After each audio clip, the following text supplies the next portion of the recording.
बिस्मिल्लाहिर्रहमानिर्रहीम अस्सलाम वालेकुम। आज का जो हमारा लेक्चर है वो स्केलर्स एंड वेक्टर्स के रिलेटेड, जो कि क्लास 9 के ये यूनिट नंबर 2 काइनेमेटिक्स का टॉपिक है। तो पहले हम जान लेते हैं कि स्केलर फिजिकल क्वांटिटी हमारे पास क्या है। ठीक है, फिजिकल क्वांटिटी के बारे में मैं आपको थोड़ा बहुत बता देता हूँ। फिजिकल क्वांटिटी वो क्वांटिटी होती है जिसको हम मेजर कर सकते हैं, जो कि मेजरेबल हो। तो वो क्वांटिटी हमारे पास फिजिकल क्वांटिटी कहलाते हैं। तो स्केलर फिजिकल क्वांटिटी की डिफिनेशन हम किस तरह करते हैं कि those physical quantities that are completely describe by its magnitude mean size only is called scalar physical quantity. वो क्वांटिटी जिसको हम सिर्फ मैग्नीट्यूड से जो है कंप्लीटली डिस्क्राइब करते हैं, तो वो हमारे पास स्केलर फिजिकल क्वांटिटी कहलाती है। अब यहाँ पे एक टर्म आ चुका मैग्नीट्यूड। तो मैग्नीट्यूड का नंबर क्या होता है, मैग्नीट्यूड का मतलब क्या होता है? मैग्नीट्यूड का मतलब है a number with a proper unit, कि एक खास नंबर और उसका एक प्रॉपर यूनिट हो। These quantities can added subtracted and multiply by using ordinary algebra. इन क्वांटिटीज को हम सिंपली ऐड कर सकते हैं, सब्ट्रैक्ट कर सकते हैं और मल्टीप्लाई कर सकते हैं सिंपल अलजेब्रिक मेथड के साथ। ठीक हुआ।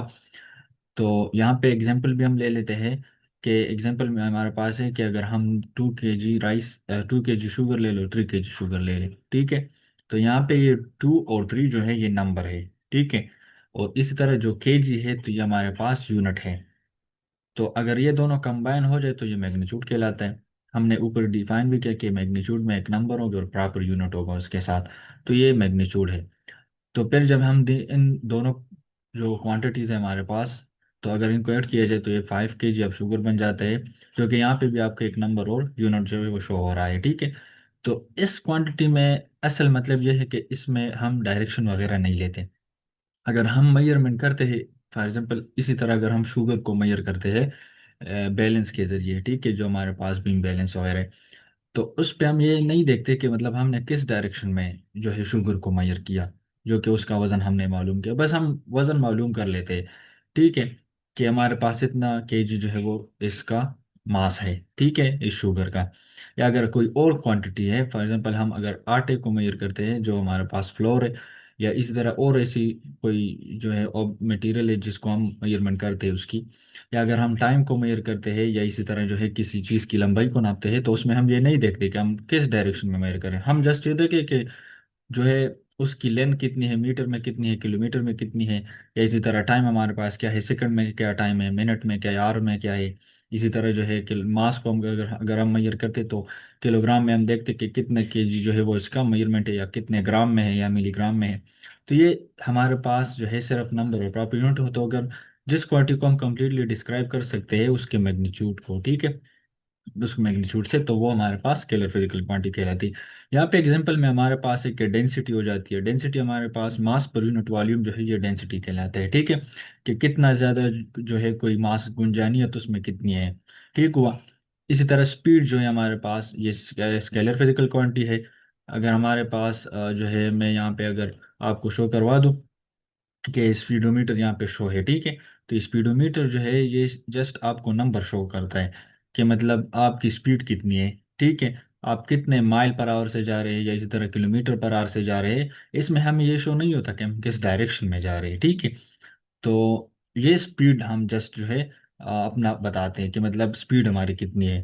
ठीक है, तो वो उस एक प्रॉपर एक नंबर होता है और उसके उसके साथ प्रॉपर यूनिट होते हैं जो कि मैग्नीट्यूड कहलाते हैं। ठीक है, अदर एग्जांपल जो है वो डिस्टेंस है। डिस्टेंस हमारे पास एक स्केलर फिजिकल क्वांटिटी है कि मतलब कितना फासला तय हुआ। ठीक है, टेम्परेचर जो हमारे पास है, टेम्परेचर में भी हम ये देखते हैं कि बस हमारे पास जो है फ़ारेनहाइट स्केल कितनी है, या सेंटीग्रेड में कितना टेम्परेचर है, या इसी तरह केल्विन में कितना है। ये थ्री जो है हम टेम्परेचर के लिए यूनिट यूज़ करते हैं। ठीक है, जिस तरह फॉर एग्जांपल आप यहाँ पे इस फिगर में शो रहा है कि हमारे पास टेम्परेचर जो है वो सेंटीग्रेड में अगर 0 है, और इसी तरह फ़ारेनहाइट के स्केल में अगर फॉर एग्जांपल ये 25 तक है, ठीक है, तो या 30 तक आप काउंट कर ले। तो ये जो है हमें जस्ट टेम्परेचर जो है ये बताते कि कितना मैग्नीट्यूड में है ये। ठीक है, इस तरह नहीं बताते कि किस डायरेक्शन में हमने जो है टेम्परेचर मेजर किया है। ठीक हुआ। या इसी तरह अगर हम शुगर को देख लें, देखिए हमने यहाँ पे मास मालूम किया। मास अगर हम देख लेना तो ये नहीं कहते कि मतलब हमारे पास इतना मतलब हमारे पास इतना केजी मास है, लेकिन ये नहीं कहते कि किस डायरेक्शन में। जस्ट हम मैग्नीट्यूड से जो है वो एक्सप्लेन करते हैं कि मतलब मैग्नीट्यूड में ये कितना है। ठीक हुआ।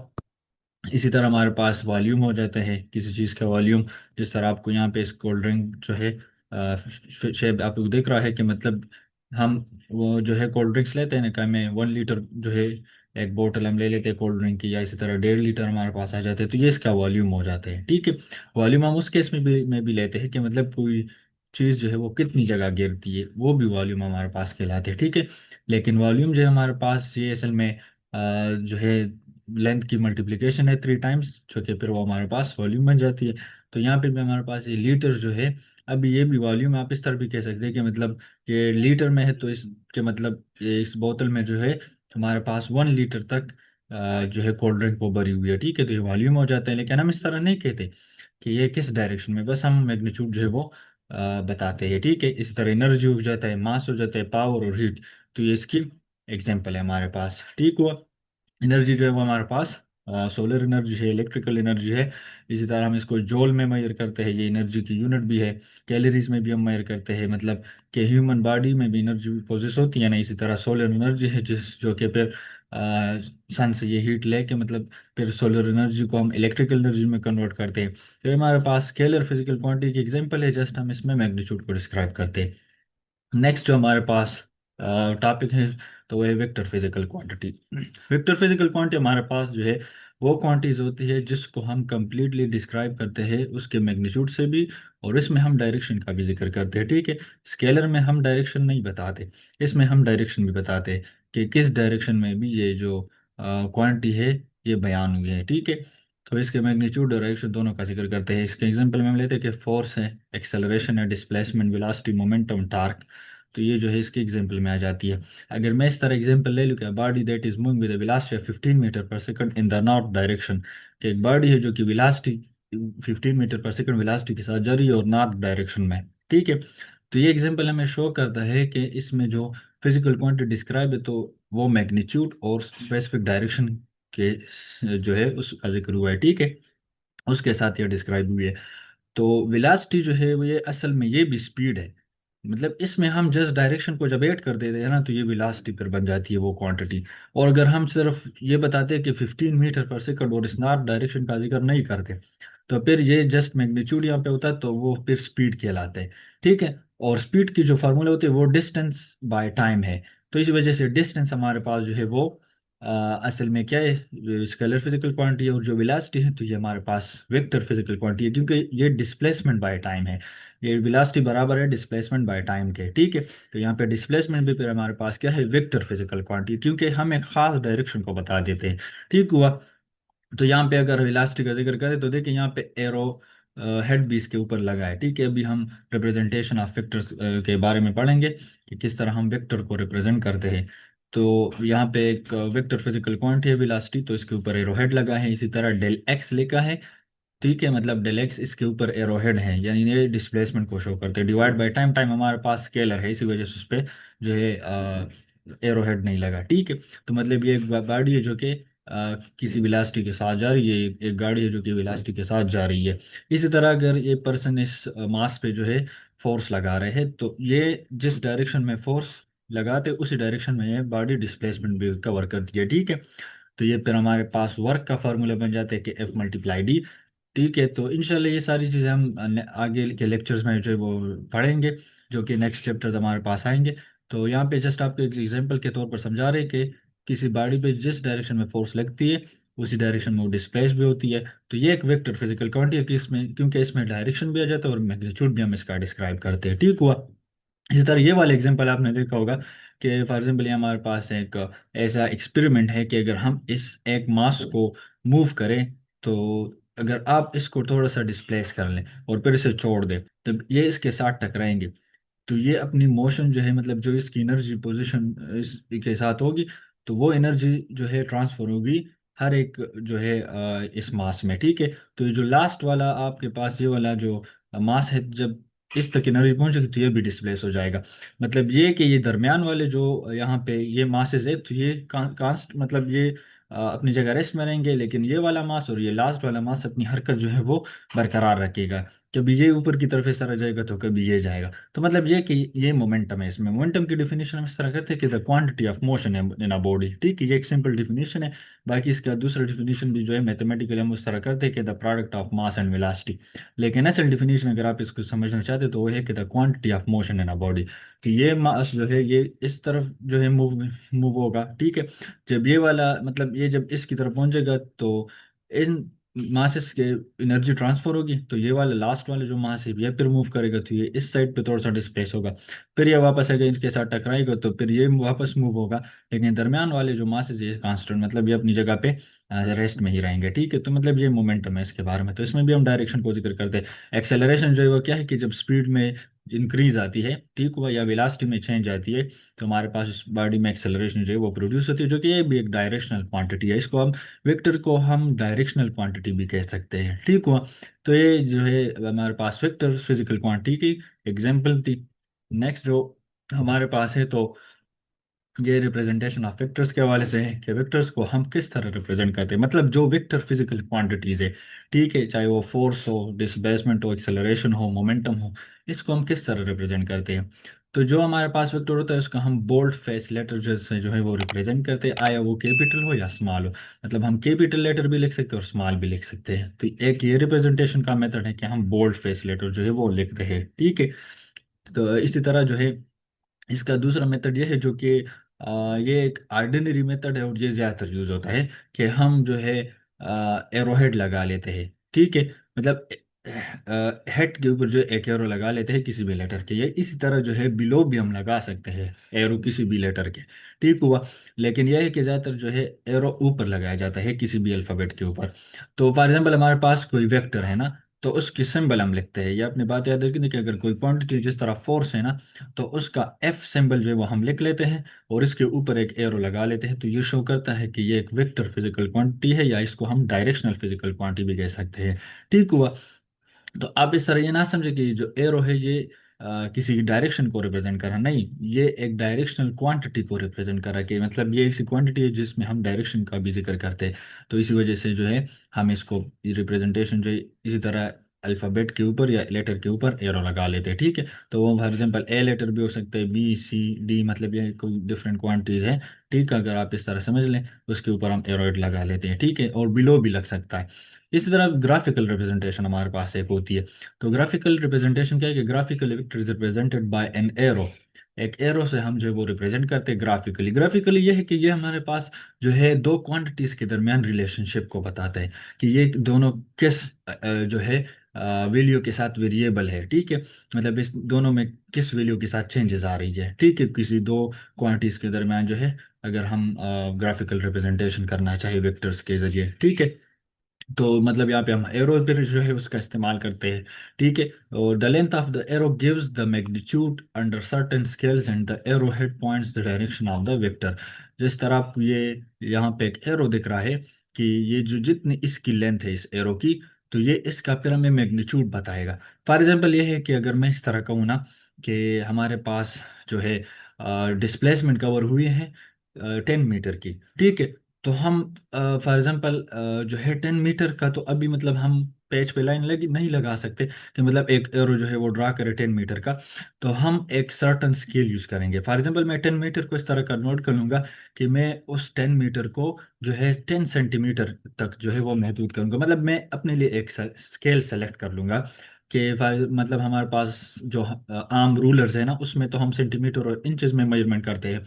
तो मैं इस तरह करूँगा कि वो 10 मीटर का फासला जो है वो मैं 10 सेंटीमीटर तक जो है वो उसको यहाँ तक महदूद कर लूँगा। ठीक है, मतलब ये कि मैं 1 मीटर को 1 सेंटीमीटर समझ लूँगा, 2 मीटर को 2 सेंटीमीटर, इसी तरह एक लाइन हम पेज पे ड्रा कर लेंगे, या किसी भी जो है बोर्ड वगैरह पे या कोई भी ऐसा एरिया हो जहाँ पे हम ये एरो हेड, मतलब ये एरो जो शो करते हैं। ठीक हुआ, और जिस जिस तरफ इसका एरो होगा तो हमारे पास उसकी डायरेक्शन शो करेगा जो एरो हेड है इसका। ठीक है, तो ये ग्राफिकल रिप्रेजेंटेशन होती है किसी भी वेक्टर की। ठीक है, तो एक एरो के जरिए से हम इसको रिप्रेजेंट करते हैं। जो इसकी लेंथ है वो इसके मैग्नीट्यूड शो करेगा और एक सर्टन स्केल हम अपने लिए सेलेक्ट करेंगे, और इसी तरह जो है इसकी हेड है तो वो इसकी डायरेक्शन को शो करता है। ठीक है, इसी तरह नेक्स्ट हमारे पास जो है वो coordinate system use to represent vectors.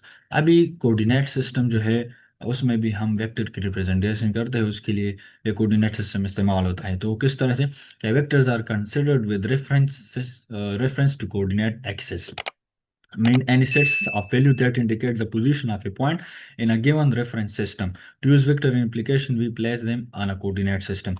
अच्छा, यहाँ पे हमारे पास आपने ये बात याद रखनी है कि दो टाइप्स के जो है वो कोऑर्डिनेट सिस्टम है, एक जियोग्राफिकल कोऑर्डिनेट सिस्टम है और दूसरा कार्टेशियन कोऑर्डिनेट सिस्टम है। ठीक है, जियोग्राफिकल कोऑर्डिनेट सिस्टम या जो है, जिस तरह हम अर्थ के केस में लिखते हैं कि मतलब नॉर्थ ईस्ट वेस्ट साउथ, ठीक है, ये हमारे पास जियोग्राफिकल कोऑर्डिनेट सिस्टम है। मतलब अर्थ के बेस पे जो ग्राफ हमने या मतलब जो कोऑर्डिनेट एक्सिस हमने बनाए होते हैं, ठीक है, कोऑर्डिनेट एक्सिस को भी हम समझते हैं कि इसके जो है ये क्या कहलाता है।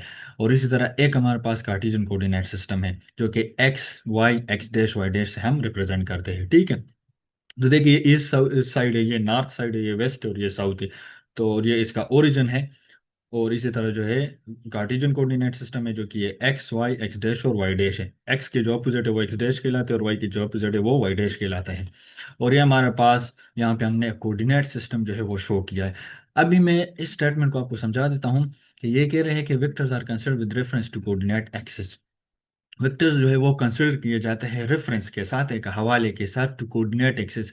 ये असल में ये कोऑर्डिनेट एक्सिस कहलाते हैं, ये जो एक्स एक्सिस है ना और ये जो वाई एक्सिस है। तो यहाँ पे ये कुछ सेट ऑफ वैल्यूज है असल में, ये आपको दिख रहे हैं कि 1 2 3 4 5, इसी तरह नेगेटिव साइड पे -1 -2 -3। इस तरह वाई एक्सिस में भी अगर हम देख लेना, ये एक्स एक्सिस कहलाते हैं और ये वाई एक्सिस कहलाते हैं। ठीक है, ये जो हॉरिजॉन्टल लाइन है तो इसको हम एक्स एक्सिस कहते हैं और ये जो वर्टिकल लाइन है तो इसको हम जो है वाई एक्सिस कहते हैं। ठीक है, तो इसमें भी सेट ऑफ वैल्यूज है जो कि क्या करेगा, ये इंडिकेट करेगा the position of A point in a given reference system, के कोई जो है पॉइंट कहाँ पे है। ठीक है, किसी गिवन जो है गिवन रेफरेंस सिस्टम में, ये हमारे पास एक रेफरेंस सिस्टम है असल में। ठीक है, कि मतलब इसमें जो है कोई पॉइंट कहाँ पे है और उसकी पोजीशन हम किस तरह जो है वो इंडिकेट कर सकते हैं। ठीक है, जिस तरह मैं अगर यहाँ पे जो है बता देता हूँ कि फॉर एग्जांपल हमारे पास जो है 2 3 आपको कोई बताता है कि मतलब फॉर एग्जांपल एक रूम है और उसमें जो है हमारे पास एक बॉल पड़ी है और वो बॉल जो है वो हमारे पास 2 और 3 पॉइंट पे है। तो इस आपको क्या समझ आएगा कि मतलब इस 2 और 3 का मतलब क्या है। तो देखिए, ये भी एक पॉजिटिव वैल्यू है और ये भी एक पॉजिटिव वैल्यू है। ठीक है, और जो फर्स्ट वैल्यू हम लिखते हैं तो ये एक्स के लिए लिखते हैं और जो सेकंड वैल्यू हमारे पास होती है तो वो वाई के लिए होती है। तो देखिए ये वाला जो एक्सिस है ना, ये वाई का एक्स का पॉजिटिव एक्स एक्सिस है और ये वाला जो एक्सिस है तो ये वाई का positive X axis positive Y axis है। ठीक हुआ, फिर ये नेगेटिव और ये भी नेगेटिव है वाई का और ये नेगेटिव है एक्स का। तो ये हमारे पास एक ओरिजिन भी होता है ना, मतलब जो स्टार्टिंग पॉइंट है। तो फॉर एग्जांपल यहाँ पे मैं खड़ा हूँ और कोई मुझे कह रहा है कि मतलब इस एक बाल की जो है वो एक रूम में पड़ा है और उसकी जो पोजीशन है तो वो 2 और 3 पे है। तो मतलब ये मुझे समझ आ जाएगा कि बाल जो है, ये मैं अगर मैं इसको एक्स एक्सिस अपने एक्स एक्सिस के डायरेक्शन में ले लूँ ना तो ये हमारे पास 2 वैल्यूज जो है वो दूर है। ठीक है, और अगर वाई एक्सिस पे मैं ले लूँ ना तो ये हमारे पास 3 वैल्यू जो है वो दूर है। ठीक है, मतलब ये कि मेरा जो बाल है वो एक्स एक्सिस में इस 2 एंगल पे बन रहा है, मतलब ये 2 वैल्यू पे बन रहा है। ठीक है, और जो वाई एक्सिस पे है तो वो इस 3 वैल्यू पे बन रहा है। ठीक है, मतलब ये कि मेरा जो बॉल होगा या रूम में जो बॉल है तो वो इस पॉइंट पे कहीं पे होगा। तो इस कोऑर्डिनेट्स सिस्टम से हमने इस बॉल की जो है वो पोजीशन मालूम कर ली। ठीक है, तो ये असल में इस सेंटेंस का मतलब ये है कि any sets of value that indicate the position of A point. और ये सेट ऑफ वैल्यू असल में यही होती है हमारे पास कि आपको जो है एक्सिस में जो वैल्यूज होती है तो वो आपको ये शो करवाती है कि कोई ऑब्जेक्ट जो है या कोई पॉइंट किस पोजीशन पे मौजूद है। ठीक हुआ, अगर इस तरह का ये होता, फॉर एग्जांपल मैं यहाँ पे लिख लेता हूँ कि -5 और इसी तरह जो है अगर यह आ जाता है +4। ठीक है, तो देखिए -5 हमारे पास एक्स में है, ये बात आपने याद रखनी है कि जो फर्स्ट वैल्यू ये एक्स के लिए हम यूज़ करते हो, जो सेकंड वैल्यू हमारे पास है तो ये वाई के लिए है। तो -5 मतलब ये कि ये नेगेटिव एक्स एक्सिस है तो ये हमारे पास पॉइंट आ जाता है। ठीक है, और जो 4 की वैल्यू थी तो वो वाई के लिए थी तो वो पॉजिटिव मतलब +4 है ये, तो ये पॉजिटिव वाई एक्सिस में यहाँ पे आ जाएगी। तो देखिए अगर मैं इसको जो है इस तरह एक्सटेंड करूँ तो ये मैं इसको पहुंचा देता हूँ यहाँ तक, इस पॉइंट तक, और जो है ये 4 इसको यहाँ तक पहुंचा देगा। ठीक है, मतलब ये कि ये कोई भी पॉइंट हो या पोजीशन हो तो वो असल में इस पॉइंट पे मौजूद है। ठीक है, मतलब ये कि फॉर एग्जाम्पल ये भी एक बॉल आप ले लें कि अभी इस बॉल की जो पोजीशन है, तो वो नेगेटिव एक्स एक्सिस में और पॉजिटिव वाई एक्सिस में जो है, फॉर एग्जाम्पल ये सेकंड क्वाड्रेंट में हमारे पास अभी आता है। ठीक है, तो ये भी आप याद रखिए कि मतलब जो पॉजिटिव दो, मतलब ये एक्स एक्सिस और ये वाई एक्सिस है, जो दोनों पॉजिटिव है तो ये हमारे पास फर्स्ट क्वाड्रेंट है। जब वाई पॉजिटिव और एक्स नेगेटिव होती है सेकंड क्वाड्रेंट है। जब दोनों एक्स और वाई दोनों नेगेटिव हो तो थर्ड क्वाड्रेंट है।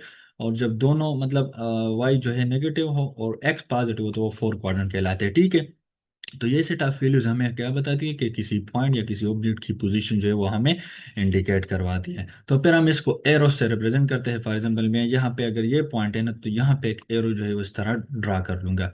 ठीक है, यहाँ पर इस तरह एक एरो जो है वो मैं ड्रा कर लूंगा जो कि इसकी पोजीशन को जाहिर करेगा। ठीक है, और इसी तरह ये भी हमारे पास इस यहाँ पे भी एक एरो जो है वो हम ड्रा कर लेंगे जो कि इसकी पोजीशन को जाहिर करेगा कि ये पॉइंट किस पोजीशन पे मौजूद है। ठीक है, तो ये होता है हमारे पास कोऑर्डिनेट सिस्टम में वेक्टर की रिप्रेजेंटेशन, जो कि हम वेक्टर की रिप्रेजेंटेशन के लिए इस्तेमाल करते हैं। ठीक है, इसी तरह जो है आपके बुक में यहाँ पे एक जो है फिगर गिवन है। ठीक है, तो पहले हम जो है steps to represent a vector in coordinate system. अच्छा, अभी किसी भी वेक्टर को अगर हम रिप्रेजेंट करते हैं कोऑर्डिनेट सिस्टम में तो उसके लिए स्टेप्स क्या होनी चाहिए। तो देखिए, पहली बात तो आपने याद रखनी है ये कि हमारे पास जो है पहली स्टेप इसकी ये है कि हम कोऑर्डिनेट सिस्टम ड्रा करेंगे। ठीक है, क्योंकि कोऑर्डिनेट सिस्टम बहुत इंपॉर्टेंट है। जब आप किसी पॉइंट की पोजीशन मालूम करते हैं तो पहले तो हमें यही मालूम होना चाहिए कि मतलब उसके लिए हमें कोऑर्डिनेट सिस्टम ड्रा करना होता है, क्योंकि कोऑर्डिनेट सिस्टम के बगैर हम जो है किसी भी पॉइंट की पोजीशन मालूम नहीं कर सकते। ठीक है, उसके बाद हमने सिलेक्ट सूटेबल स्केल करना है। ठीक है, तो मैंने पहले भी हमको आपको समझा दिया कि फॉर एग्जांपल अगर हमारे पास एक जो है फासला है जो कि वो 10 मीटर का है, तो 10 मीटर तो हम पेज पे नहीं जो है वो ड्रा कर सकते, किसी एरो को हम 10 मीटर तक नहीं ड्रा कर सकते। तो हम इस तरह कर लेंगे कि हम इसके 1 मीटर को जो है वो अपने जो हमारे पास स्केल है, जो नॉर्मल रूलर रूलर है, तो उसके 1 सेंटीमीटर के इक्वल कर देंगे। ठीक हुआ, तो इसी तरह जो 10 मीटर है वो हमारे पास कितने सेंटीमीटर के इक्वल हो जाएगा, 10 सेंटीमीटर के इक्वल हमारे पास जो है वो आ जाएगा। ठीक है, तो इस 10 सेंटीमीटर को हम जो है कंसिडर कर लेंगे क्या, एक सूटेबल स्केल कंसिडर कर लेंगे। इसके बाद जो है हमारे पास draw the line align in the specified direction. हम एक लाइन जो है जिस डायरेक्शन में हमारे पास वो पॉइंट हो गए, जिस पॉइंट की पोजीशन होगी हम उस डायरेक्शन में जो है लाइन ड्रा कर लेंगे। Cut the line equal to the magnitude of the vector. हम उसको मैग्नीट्यूड ऑफ द वेक्टर के इक्वल कट कर लेंगे। ठीक है, जिस तरह मैंने बता दिया कि 10 मीटर के जो है वो लाइन हम कंसिडर कर लेंगे 10 सेंटीमीटर के equal according to selected scale. जो सेलेक्टेड स्केल के बारे में मैंने आपको बता दिया कि उसके मुताबिक जो है हम वो जो है सेट कर लेंगे। जो एरो है उसको हम उस हिसाब से जो है वो ड्रा कर लेंगे। फिर है put an arrow in the direction of the vector. तो उसी डायरेक्शन में हम उस एरो को पुट कर लेंगे या ड्रा कर लेंगे। तो ये स्टेप्स है जो कि वो आपने याद रखनी है। ठीक है, इसके बाद हमारे पास आपकी बुक में जो पैराग्राफ गिवन है ये वाला, कि एक एग्जांपल दी गई है कि for example the representation of Al Khalid tank, जो कि मैन बैटल टैंक जॉइंटली, इसे हम MBT भी कहते हैं, jointly developed by China and Pakistan. Al Khalid tank जो है ये हमारे पास चाइना और पाकिस्तान दोनों ने इकट्ठे जो इस टैंक को बनाया है। ठीक है, और ये कब बना है, ये जनरल नॉलेज के लिए आपको ये भी याद रखना चाहिए कि ये जो है 1991 को 17 जुलाई को अनवील्ड हुआ था। ठीक है, मतलब 1990s पे जो है इस पे काम स्टार्ट हुआ था और फिर 1991 17 जुलाई को ये अनवील हुआ था। ठीक है, अब इसमें यहाँ पे है कि as it moves to 50 metre from origin towards 30 degree north of east. मतलब नॉर्थ ऑफ ईस्ट मतलब ये कि इसके दरमियान में जा रहे हैं, नॉर्थ और ईस्ट के दरमियान में, और कितने एंगल पे जा रहे हैं, 30 डिग्री एंगल पे। और ये कितना फासला इसने कवर किया, तो 50 मीटर तक, ये जो है ओरिजिन से 50 मीटर तक गया है। ठीक है, इन बोथ कोऑर्डिनेट सिस्टम। आप इसको बोथ कोऑर्डिनेट सिस्टम में जो वो रिप्रेजेंट कर, मतलब कि जियोग्राफिकल कोऑर्डिनेट सिस्टम में भी और कार्टेशियन में भी। तो देखिए, जियोग्राफिकल कोऑर्डिनेट सिस्टम हमने बता दिया कि उसके नॉर्थ ईस्ट वेस्ट साउथ होते हैं। तो न्यूज़ का वर्ड जो ये असल में हमारे पास यही जियोग्राफिकल कोऑर्डिनेट सिस्टम के लिए यूज होता है। ठीक है, तो draw news coordinate system and select a suitable scale. मतलब हम जियोग्राफिकल कोऑर्डिनेट सिस्टम ड्रा कर लेंगे जो कि न्यूज से कहलाते हैं, मतलब उसमें नॉर्थ ईस्ट वेस्ट और साउथ डायरेक्शन को हम मेंशन कर लेंगे। ठीक है, और इसके बाद जो हम एक सूटेबल सेलेक्ट मतलब सूटेबल स्केल को सेलेक्ट कर लेंगे। फॉर एग्जांपल हमने बता दिया कि 10 मीटर को हम 1 सेंटीमीटर के इक्वल ले लेंगे, तो 50 मीटर हमारे पास 5 सेंटीमीटर के इक्वल हो जाएगा। और फिर क्या करेंगे, we draw line of length 5 centimetre and angle of 30 degree. मतलब ये एक्स एक्सिस के साथ है, जो कि मतलब ईस्ट के डायरेक्शन और नॉर्थ, इस दोनों के दरमियान है। तो हम ईस्ट के साथ जो है वो 30 डिग्री एंगल बना लेंगे। और इसी तरह जो है इस एंगल पे हम एक वेक्टर ड्रा कर लेंगे जो कि 50 मीटर के ग्लोबल है, कि हमने जो स्केल सेलेक्ट किया उसी के हिसाब से हम 5 सेंटीमीटर तक एक एरो ड्रा कर लेंगे। ठीक है। और डायरेक्शन हमारे पास क्या होगा, ईस्ट टूवर्ड्स नॉर्थ। ठीक है, मतलब ये इसी तरह ईस्ट और नॉर्थ के दरमियान जो है ये एरो हम ड्रा कर लेंगे। तो ये जियोग्राफिकल कोऑर्डिनेट कोऑर्डिनेट सिस्टम में हम एक वेक्टर की रिप्रेजेंटेशन कर दी। इसके बाद हमारे पास अगर कार्टेशियन कोऑर्डिनेट सिस्टम को अगर हम देख लें, तो देखिए इसका भी सेम है कि मतलब यहाँ पे हम एक्स एक्सिस जो है एक्स और इसका अपोजिट एक्स डैश हो जाएगा, और वाई एक्सिस को हम ड्रा कर लेंगे कि वाई और इसका अपोजिट वाई डैश हो जाएगा। और ओरिजिन हमारे पास लाजिमन होगा कि ठीक है, क्योंकि ओरिजिन जो है ये आपको बताया कि मतलब आप किस पॉइंट पे हैं। ठीक है, तो वही आपको ओरिजिन कहलाते हैं, जहाँ से फिर आप मजीद वेक्टर्स को ड्रा करेंगे और किसी दूसरे पॉइंट की पोजीशन को इंडिकेट करेंगे। ठीक है, तो इसमें भी यही सेम है कि मतलब हम 30 डिग्री एंगल जो है वो एक्स एक्सिस के साथ बना लेंगे। और 5 सेंटीमीटर का लाइन जो है मतलब ये 50 मीटर के बराबर होगा, तो 5 सेंटीमीटर का एरो जो है वो हम ड्रा कर लेंगे इसी तरह। ठीक है, तो ये वेक्टर होगा हमारे पास जो कि डायरेक्शन को रिप्रेजेंट करेगा। तो ये भी उसी तरह जो है नॉर्थ एक्स और वाई का मतलब यही है कि फॉर एग्जाम्पल जिस तरह यहाँ पे नॉर्थ है, तो ये वाई जो है नॉर्थ को शो करता है और एक्स जो है ये ईस्ट को शो करता है।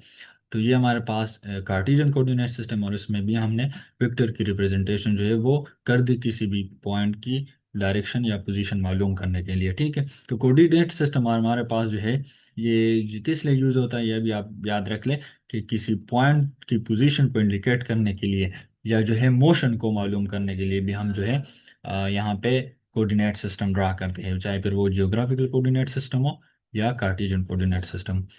तो ये था हमारे पास स्केलर एंड वेक्टर्स के रिलेटेड और उसके रिप्रेजेंटेशन के हवाले से। और हमने कार्टेशियन कोऑर्डिनेट और जियोग्राफिकल कोऑर्डिनेट सिस्टम को भी डिस्कस किया। उम्मीद है लेक्चर आपको समझ आ चुका होगा। मुझे इजाज़त दीजिए। अल्लाह हाफिज़।